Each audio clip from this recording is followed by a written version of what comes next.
شروع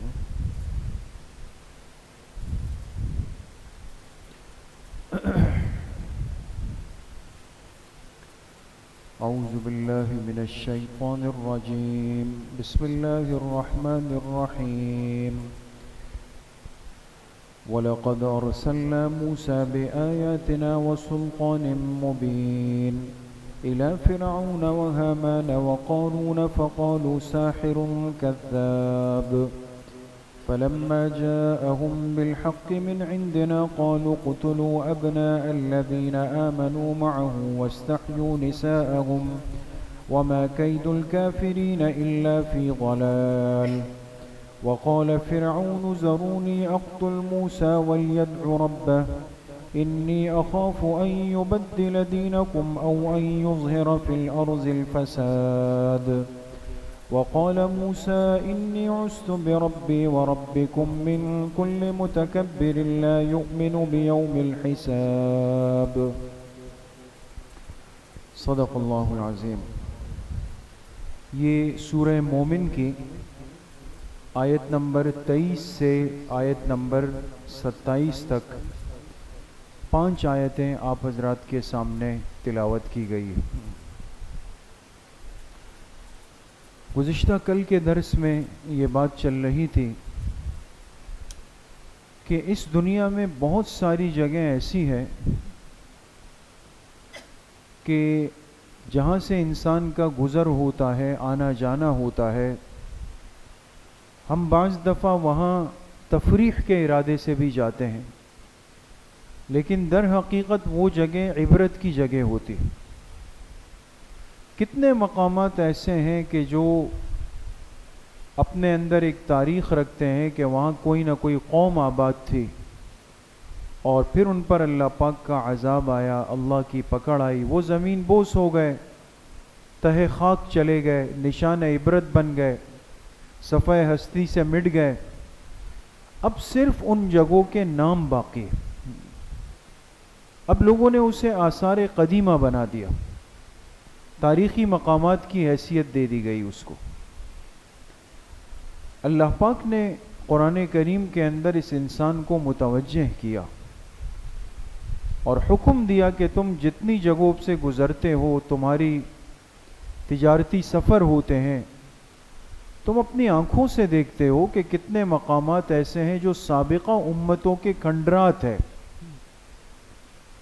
اور میں نے کل کے درس میں، اگر آپ ساتھیوں کو یاد ہو، آپ موجود ہو، پاکستان کی کچھ جگہوں کا تذکرہ بھی کیا نا، کہ ہمارے ملک میں بھی بعض جگہیں ایسی ہیں کہ جو آثار قدیمہ کہلاتے ہیں، موئنجو دڑو ہے اور ٹیکسلا ہے، ہڑپا ہے، تو لوگ اس کو ایک تاریخ کی نظر سے دیکھتے ہیں، جبکہ حقیقت یہ ہے کہ یہ ایسی جگہیں ہیں جو معذب اقوام یہاں پر گزرے، یہ شہر تباہ ہوئے ہیں، اور یہاں جانے کے بعد انسان کو اپنی عبرت کی آنکھیں کھولنی چاہیے کہ یہ لوگ کہاں چلے گئے۔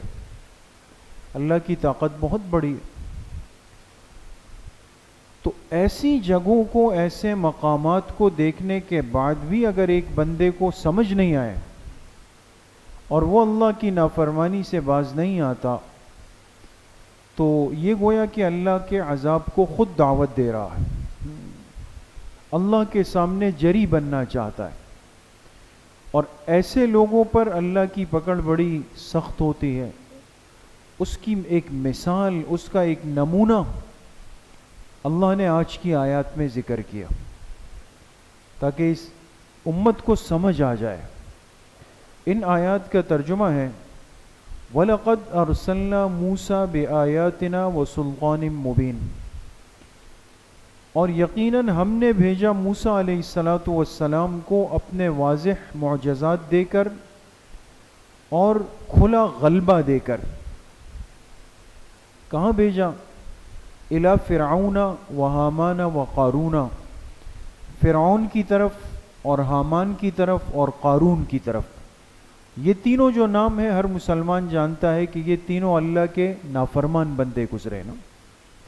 ان کی طرف بھیجا، فقالو، تو ان کا جواب کیا تھا موسیٰ علیہ السلام کو؟ کہنے لگے ساحر کذاب، کہ یہ بندہ جادوگر ہے اور جھوٹا ہے۔ کن کے لیے کہا؟ موسیٰ علیہ السلام کے لیے۔ کہنے لگے یہ جادوگر ہے، یعنی جادوگر کس اعتبار سے؟ معجزات جو دکھا رہا ہے، کہا یہ کوئی معجزہ نہیں ہے، کہا یہ تو ایک جادوگری ہے، کرتب بازی ہے، نعوذ باللہ۔ اور جھوٹا ہونا کس اعتبار سے؟ کہا کہ یہ جو ایک اللہ کے ہونے کا دعویٰ کرتے ہیں، توحید کا، اور اپنے پیغمبر اور رسول ہونے کا، اس میں یہ جھوٹے ہیں۔ بات سمجھ گئے؟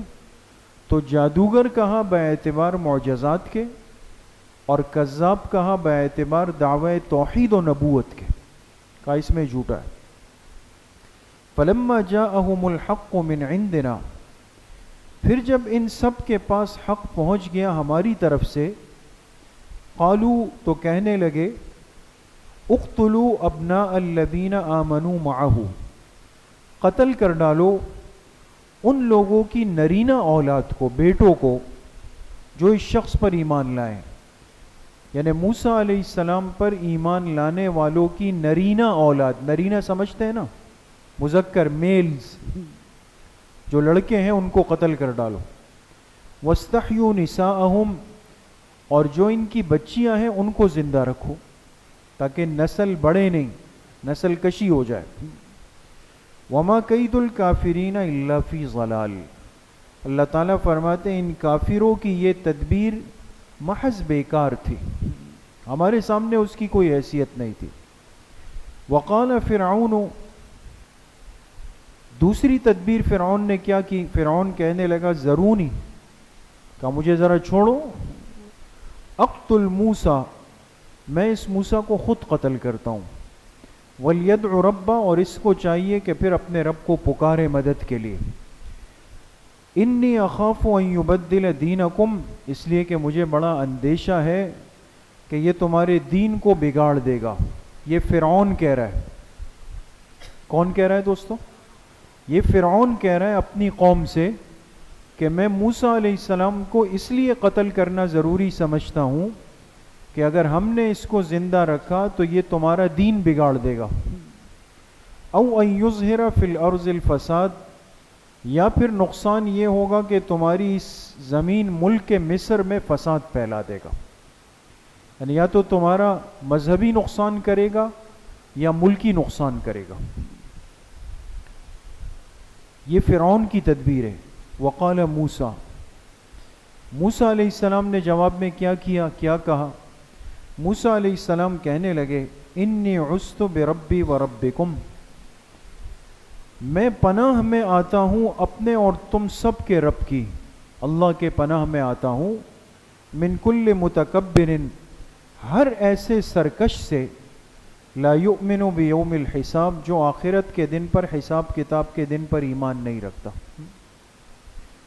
تو ان آیات میں اللہ نے سمجھانے کے لیے ایک مثال اور نمونہ پیش کیا کہ دنیا میں جو بھی نافرمان میرے مقابلے میں اٹھتا ہے یا میرے پیغمبروں کے مقابلے میں اٹھتا ہے تو وہ اپنے بڑے بڑے دعوے پیش کرتا ہے، اور پھر ان دعووں پر عمل کرنے کے لیے اپنی ایک تدبیر بناتا ہے کہ میں یہ بھی کر دوں گا، یہ بھی کر دوں گا، اور اس تدبیر کے لیے اسباب بھی پیش کرتا ہے تاکہ قوم، ملک اس سے مطمئن رہے۔ پھر اللہ پاک نے فرمایا لیکن جو میرے محبوب بندے ہوتے ہیں وہ اس کے جواب میں کیا کرتے ہیں، وہ بھی اللہ نے ذکر کر دیا۔ ایک قرآن کریم کتنا ایک ترتیب سے انسان کی رہنمائی اور ہدایت کرتا ہے۔ اب ایک نافرمان کی اور اللہ کے دشمن کی ایک مثال دی۔ فرعون سے سب واقف ہیں، موسیٰ علیہ السلام کا نام سب نے سنا ہے، پیغمبر ہیں اور ہم ان پر بھی ایمان رکھتے ہیں۔ موسیٰ علیہ السلام اللہ کے حکم سے گئے فرعون کی طرف، چونکہ اس کی حکومت بھی مضبوط، طاقت بھی بہت بڑی، سلطنت بہت بڑی، قوم بہت بڑی، سب چیزیں اس کے پاس۔ تو موسیٰ علیہ السلام کو اللہ تعالیٰ نے دو چیزیں دی۔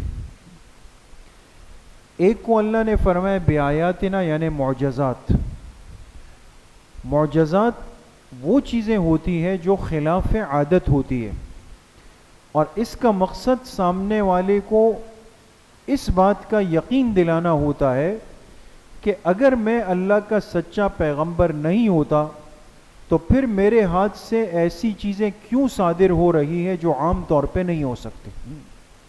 اس کا مطلب کوئی طاقت ہے میرے ساتھ، یہ معجزہ ہوتا ہے۔ تو موسیٰ علیہ السلام معجزات بھی لائے، اور ان کے معجزات تو بہت سارے ہیں۔ اور دوسرا فرمایا وہ سلطان مبین، ہم نے ان کو واضح طور پہ ایک غلبہ دیا، سلطان مبین۔ یہاں مفسرین نے ایک بڑی عجیب بات لکھی ہے کہ سلطان مبین کس کو کہتے ہیں؟ فرمایا سلطان مبین کہا جاتا ہے مقام قدس کو، مقام قدس۔ اب سوال یہ کہ مقام قدس کیا ہے؟ مقام قدس کہا جاتا ہے کہ ایک بندے کے پاس ایسا رعب ہو، ایسا دبدبہ ہو کہ سامنے والا جب اس کو دیکھ لے تو اس کی ہمت ٹوٹنے لگ جائے۔ کہ نا بعض لوگ دنیا میں ایسے ہوتے ہیں کہ جو اکیلے ہوں گے، اب کوئی ایسا شخص مسجد میں داخل ہو جائے کہ جو ایک نیک صاحب تقوی، صاحب علم اور ایک قد کانٹ رکھنے والا ہو، تو اس کے ساتھ کوئی بھی نہیں ہوگا، لیکن وہ داخل ہو جائے گا، سب کہیں گے بھئی راستہ بنائے، بھئی راستہ بنائے، حضرت آ رہے۔ اب وہ خود ایک مرکزیت ان کے پاس ہے، ان کے وجود سے ایک رعب محسوس ہوگا۔ اب انہوں نے کسی کو کچھ بھی نہیں بولا، لیکن ہر بندہ ہمت بھی نہیں کر سکے گا ان سے بات کرنے کی۔ بات سمجھ گئے؟ یہ مقام اللہ اپنے خاص بندوں کو دیتے ہیں، اس کو مقام قدس کہا جاتا ہے۔ موسیٰ علیہ السلام چونکہ اللہ کے جلیل القدر پیغمبر ہیں، تو ان کو معجزات بھی دیے، اور ان کو ایسا ایک رعب بھی اللہ پاک نے دیا کہ فرعون جیسا ظالم جابر سرکش دشمن وہ ان کے سامنے اتنی جرأت بھی نہیں کر سکے۔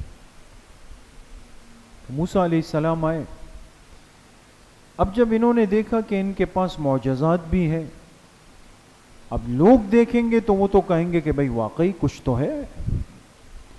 دوسری بات یہ کہ بات چیت میں اثر ہے، دیکھنے میں رعب دبدبہ ہے، مجمع متاثر ہوگا۔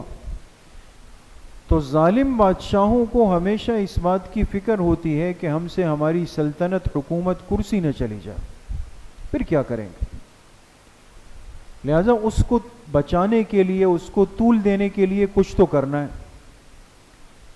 تو فرعون، حامان، قارون، چونکہ یہ سب اس زمانے کے لوگ ہیں جس میں موسیٰ علیہ السلام مبعوث ہوئے،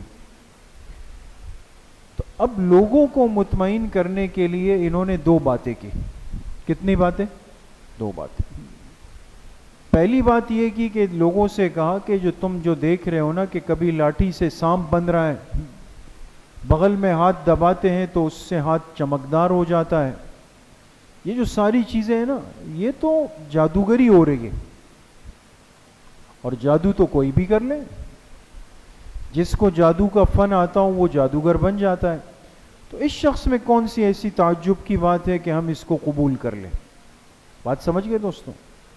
تو کسی کی حیثیت کو گرانے کا یہ ایک طریقہ ہوتا ہے کہ آپ اس کی علمی حیثیت کو کوئی ایسا نام دے دے کہ لوگ کہیں یار ہاں چلو بھائی اس کو بھی کڈے آن لائن لگا دے، وہ کر دے۔ دوسری بات یہ کہ آنے والا شخص کہہ رہا ہے کہ میں اللہ کا نبی ہوں، مجھ پر وحی آ رہی ہے، اور اللہ ایک ہے، اور یہ جو فرعون ہے یہ تو رب نہیں ہے۔ تو اس کے جواب میں لوگوں سے کہا کہ جھوٹ بول رہا ہے۔ ایسی جھوٹے باتیں تو بہت سارے لوگ کرتے ہیں تاکہ لوگ کیا ہو جائیں، ان کی باتوں کی طرف مائل نہ ہو جائے، لوگ متوجہ نہ ہو جائے۔ لیکن اللہ کا نظام ہے دوستو، حق اپنا راستہ پانی کی طرح بناتا ہے، اور لوگوں کے دلوں تک پہنچتا ہے۔ اب فرعون اپنا ایک کام تو کر رہا تھا، لیکن لوگ متاثر ہوتے جا رہے ہیں، دن بدن متاثر ہو رہے ہیں۔ اور یہ دیکھ کر کے فرعون نے کچھ تدبیریں اختیار کی. ایک تدبیر تو یہ اختیار کی جو موسیٰ علیہ السلام کی ولادت سے پہلے کی بات ہے کہ فرعون نے ایک خواب دیکھا کہ ایک شخص اٹھا ہے, ایک آگ اٹھی ہے, اور اس نے آ کر میرے محل کو اور جو میری قوم ہے جتنے قبطی تھے ان کے گھروں کو آگ لگا دی. پریشان کن خواب تھا. صبح اٹھ کر کاہنوں سے پوچھا کہ اس کا مطلب کیا ہے. میں نے کہا تو اچھا خواب نہیں ہے, اس کا مطلب تو یہ ہے کہ جو بنی اسرائیل ہے, جو ہمارے غلام ہیں, ان کے ہاں ایک بچے کی ولادت ہونے والی, اور یہ بچہ جب بڑا ہوگا تو یہ آپ کے اس تخت کو, آپ کی اس حکومت کو گرا ڈالے گا. اب وہ بچہ کہاں پیدا ہوگا, کس کے گھر میں کا, یہ تو نہیں بتا سکتے. تو اب اس کا حل کیا ڈھونڈا کہ چلو بادشاہت ہے, طاقت ہے, حکم دیا کہ بنی اسرائیل کے جتنے گھرانے ہیں اس میں یہ تلاش کریں, ریکارڈ بنائیں کہ کن کن عورتوں کے ہاں ولادت کی امید ہے آج کل. اور پھر فوجیوں کی سخت نگرانی رکھی کہ معلوم کرو کہ بچہ ہوتا ہے, بچی ہوتی ہے, لہذا جہاں بیٹے کی ولادت کا پتہ چلے تو اس بیٹے کو مار ڈالو, ختم, اور بچیوں کو زندہ رکھو, ان سے کوئی خطرہ نہیں. تو ایک سلسلہ تو یہ ہوا, لیکن اللہ پاک کا فیصلہ غالب ہے.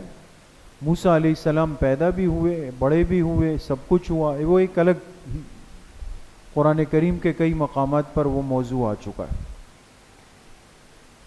دوسری بات فرعون نے یہ کی کہ موسیٰ علیہ السلام کے اثر کو اور بات کو جب دیکھا کہ لوگ قبول کر رہے ہیں تو کہنے لگا کہ مجھے ذرا چھوڑو, میں اس کو مارتا ہوں, خود مار دیتا ہوں اس کو, ضروري, مجھے ذرا چھوڑو. آپ نے دیکھا ہوگا کہ دنیا میں بعض لوگ ایسے ہوتے ہیں کہ جو بیٹھے ہوں گے کسی پر ناراض ہو جائیں گے نا, تو کسی نے ان کے ہاتھ پیر نہیں پکڑے ہوں گے, لیکن کہے گا مجھے ذرا چھوڑو, میں اس کا علاج کرتا ہوں.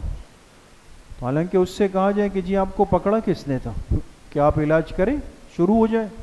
یہ ایک انداز ہوتا ہے. آسان اردو الفاظ میں اگر کہا جائے ہمارے ماحول میں, بھڑکی مارنے کا ہے کہ ذرا مجھے موقع دو, میں اس کے ساتھ دیکھتا ہوں.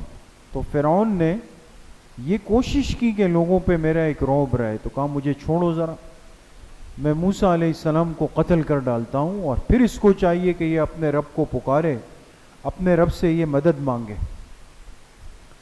اب ظاہر سی بات ہے, سب دیکھ رہے تھے کہ فرعون کے ہاتھ تو کسی نے نہیں باندھے ہوئے, مار ڈالے, قتل کر ڈالے. اب دماغ میں آیا کہ لوگ کہیں گے کہ اگر مارنا چاہتے ہو تو وجہ کیا ہے, سبب کیا ہے. اب بات پہ غور کیجئے گا دوستوں. یہ ہوتا ہے قوم کے, ملک کے اور مجمع کے نفسیات کے ساتھ کھیلنا. یہ بڑا ایک نازک موقع ہوتا ہے, اور اس میں انسان کا ذہن اگر مضبوط نہیں ہو تو بگڑنے میں منٹوں بھی نہیں لگتے. اس نے دو طریقے استعمال, دو کارڈ استعمال کیے اس نے. دیکھیے یہ اگر آپ غور کریں گے نا, اپنے حالات سے پیچھے تک چلے جائیں, قرآن کریم پہ غور و فکر کریں, بہت کچھ قرآن سے سمجھ میں آتا ہے. آج کی دنیا میں دیکھیں نا, ہم کتنا یعنی دوسروں کے لیے ایک استعمال ہو رہے ہوتے. کبھی مذہبی کارڈ استعمال ہوتا ہے, کبھی سیاسی کارڈ استعمال ہوتا ہے, اور ہم اس میں بس ایک بونگو کی طرح چل رہے ہوتے. طریقہ کار ہوتا ہے. تو فرعون نے کہا کہ اگر یہ شخص زندہ رہا, یہ تمہارے دین پہ اثر انداز ہوگا اور دین کو بگاڑ دے گا, اس کو خراب کر دے گا. کیا مطلب تھا کہ بھئی ہمارا تو ایک چلتا ہوا سلسلہ اوپر سے آ رہا ہے, تم سب مجھے اپنا رب مانتے ہو, یہ تو بندہ آ کے نئی بات کر رہا ہے, یہ تو کسی اور کی طرف ہمیں بلا رہا ہے, یعنی توحید کی طرف. لہٰذا یہ نئی بات آئے گی اور پھر ملک میں ایک فساد ہوگا اور لوگ فرقوں میں بڑھ جائیں گے, فتنہ ہو جائے گا, یہ ہوگا وہ ہوگا. لوگوں کا ذہن اس میں گما دیا. دوسری بات یہ کی کہ اس کو زندہ رکھنے میں نقصان یہ ہے کہ یہ ملک کے اندر ایک حالات کو خراب کر سکتا ہے. ملک کے حق میں یہ طبقہ بہتر نہیں ہے، ان کو سمجھ بوجھ نہیں ہے، یہ ملک کو خراب اور برباد کر دیں گے تاکہ لوگوں کا ذہن منتشر کر دیں. یہ اللہ کے دشمن کا طریقہ کار ہے، یہ سامنے آیا. اب جو اللہ کے محبوب بندے ہیں وہ ایسی صورتحال میں کیا کرتے ہیں وہ بھی اللہ نے ذکر کیا. موسیٰ علیہ الصلوۃ والسلام نے کہا انی عصت بربی وربکم، اے اللہ میں تو آپ کی پناہ میں آتا ہوں. فرعون کتنا بھی بڑا ظالم ہے، مجھے قتل کرنے کا ارادہ کرتا ہے، لیکن اے اللہ آپ کی پناہ کے بغیر میرے پاس اور کوئی جگہ نہیں. میں آپ کی پناہ میں آنا چاہتا ہوں ہر ایسے متکبر ظالم شخص سے جو حساب کتاب کے دن پر ایمان نہیں رکھتا. تو معلوم ہوا کہ اگر کوئی شخص حق کے راستے میں رکاوٹ بنے اور صحیح طبقے کے لیے پریشانی کا باعث بنے تو ایسی صورت میں ہمارا سب سے جو پہلا قدم اور اسٹیپ ہو وہ رجوع اللہ، اللہ کی طرف بندہ رجوع کر لے گا. باقی یہ کہ آپ نے زبان کب استعمال کرنی ہے، آپ نے ہاتھ کب استعمال کرنا ہے، آپ نے اپنی صلاحیتیں کب استعمال کرنی ہے، یہ بعد کے سٹیپس مراحل ہیں. لیکن مومن کی ایک پہچان اور مومن کا ایک تعارف یہ ہے کہ ہر ایسے ظالم جابر دشمن کے مقابلے میں سب سے پہلے رجوع انابت کس ذات کی طرف کر لے؟ اللہ کی طرف. اللہ کی مدد اور نصرت وہ اپنی طرف متوجہ کر دیں، اللہ اس کے لیے راستے آسان کر دیں. اللہ کریم مجھے بھی آپ سب کو صحیح عمل کی توفیق نصیب فرمائے. انشاءاللہ کل چونکہ مہینے کی پہلی اتوار ہے نا، تو عشاء کی نماز کے بعد مختصر ہمارا اصلاحی بیان جو ہر مہینے کو پہلے اتوار کو ہوتا ہے، ذکر کی مجلس ہوگی، بیان ہوگا. تمام ساتھی اس میں اہتمام سے تشریف لائیں. الحمدللہ رب العالمین والصلاة والسلام علی